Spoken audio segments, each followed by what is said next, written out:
lanjutkan. Baik, di sini saya akan menjelaskan tentang kurikulum berbasis maritim, yaitu yang pertama kondisi sekolah, di mana TK Jalur Mulia berlokasi di alamat strategis Lorong 2, Desa Wansugi, Kecamatan Kabangka, Kabupaten Muna, Sulawesi Tenggara.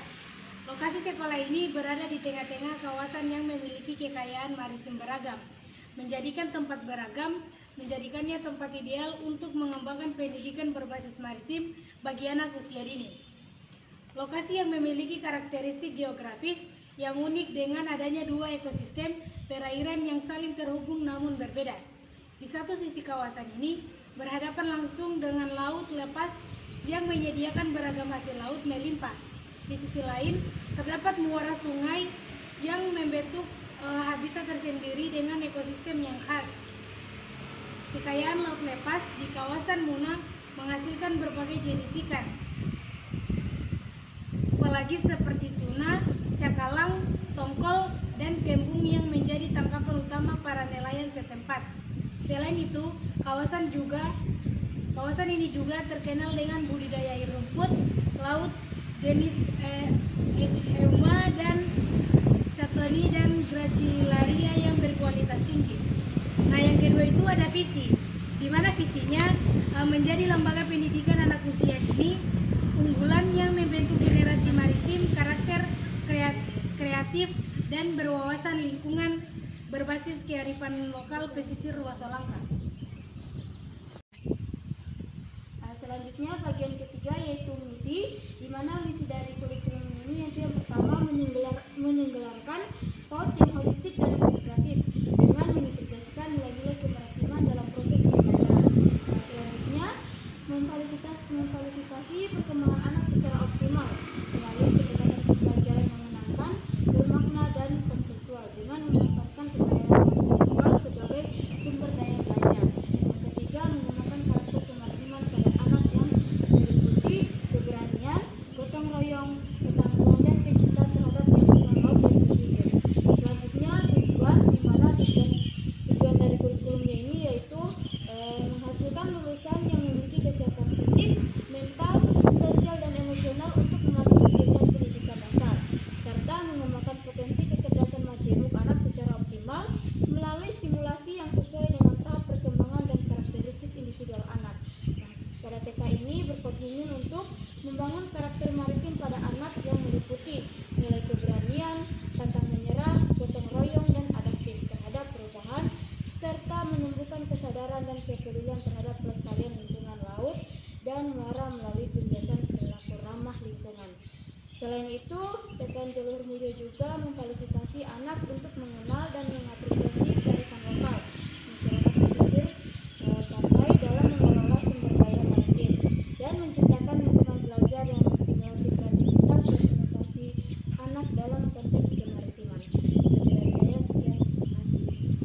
Baik, di sini saya akan menjelaskan tentang kalender sekolah, yaitu kalender akademik PTN Jalur Mulia semester dasar tahun ajaran 2024 sampai 2025 dimulai pada bulan Juli. Di situ temanya tentang diriku, subtemanya itu identitas diri, anggota tubuh, kesukaan, dan kesehatan diri. Kemudian pada bulan September dimulai dari tema keluargaku, subtemanya itu anggota keluarga, kebiasaan dalam keluarga, peran dalam keluarga, dan nilai-nilai dalam keluarga. Kemudian pada bulan Oktober di situ temanya itu tanah airku, subtemanya itu negaraku, budaya Indonesia, keanekaragaman, tempat wisata. Kemudian di bulan November di situ temanya tentang lingkunganku, subtemanya itu rumah, sekolah, lingkungan sekitar. Kemudian bulan Desember temanya itu binatang, subtemanya binatang peliharaan, binatang ternak, binatang liar, dan lingkungan binatang. Baik, mungkin itu saja. Terima kasih. Baik, di sini saya akan menjelaskan semester genap tahun ajaran 2026. Dimulai dari Januari 2026, temanya itu tanaman, subtema jenis tanaman, kemudian bagian tanaman, menanam dan merawat, kemudian manfaat tanaman. Kemudian ada Februari 2026, temanya itu kendaraan, subtemanya itu kendaraan darat, kendaraan air, kendaraan udara, dan keselamatan kendaraan. Kemudian Maret 2026, temanya itu pekerjaan, alat pekerjaan, dan cita-cita. Kemudian April 2026, temanya itu alam semesta, subtemanya itu matahari, bulan, dan bintang. Kemudian gejala alam, kemudian bumi dan lingkungan, dan terakhir menjaga bumi. Kemudian Mei 2026, temanya itu kebutuhanku, subtema makanan dan minuman, pakaian, kesehatan, dan keamanan. Baik, itu saja dari saya. Baik, di sini saya akan menjelaskan program harian di TK Jalur Mulyo dengan tema kendaraan dan subtemanya kendaraan udara. Kelompok B, semester genap minggu ke-27, alokasi waktunya 20 jam, 5 hari kali 4 jam. Kompetisi dasarnya 1. Mengenal berbagai macam kendaraan udara. 2. Mengenal dan mengetahui nama kendaraan udara. 3. Mengembangkan keterampilan motorik halus melalui kegiatan menggaris.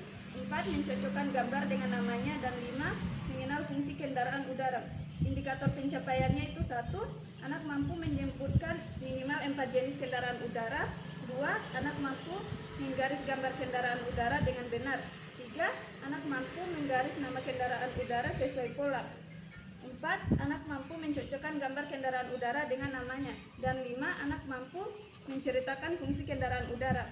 Kegiatan pagi 40 menit. 1. Berbasis di halaman. 2. Senam dan nyanyian atau contohnya seperti pesawat terbang. 3. Pembiasaan menyapa dan salam. Kegiatan pembukanya 40 menit. 1. Berdoa sebelum belajar. 2. Absensi. 3. Pengenalan tema dan subtema minggu ini. 4. Tanya jawab tentang kendaraan udara yang pernah dilihat anak. Kegiatan intinya 90 menit mengenai pengenalan jenis kendaraan udara seperti pesawat, helikopter, balon udara, dan roket. 2. Menonton video singkat tentang kendaraan udara. 3. Menggaris nama pesawat sesuai pola yang diberikan. 4. Mewarnai gambar pesawat terbang. Istirahat 40 menit.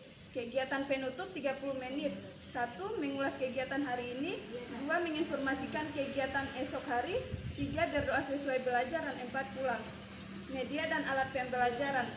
1. Gambar kendaraan udara seperti helikopter, pesawat, balon udara, dan roket. 2. Lembar kerja dengan pola nama kendaraan udara untuk digarisi. 3. Lembar kerja dengan pola kendaraan udara berupa titik-titik. 4. Video tentang kendaraan udara. 5. Alat gambar seperti krayon, pensil warna. 6. Kartu gambar dan nama kendaraan udara. 7. Kertas warna-warni, lem, gunting untuk kolase. 8. Kardus bekas dan alat hias untuk prakarya.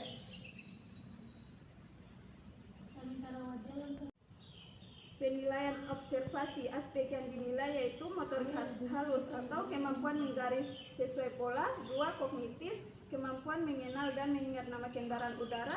3. Bahasa, kemampuan menyebutkan dan menggaris nama kendaraan udara. 4. Sosial emosional, sikap dalam mengikuti kegiatan dan bekerja sama. Dan terakhir, seni kreativitas dalam mewarnai dan membuat prakarya.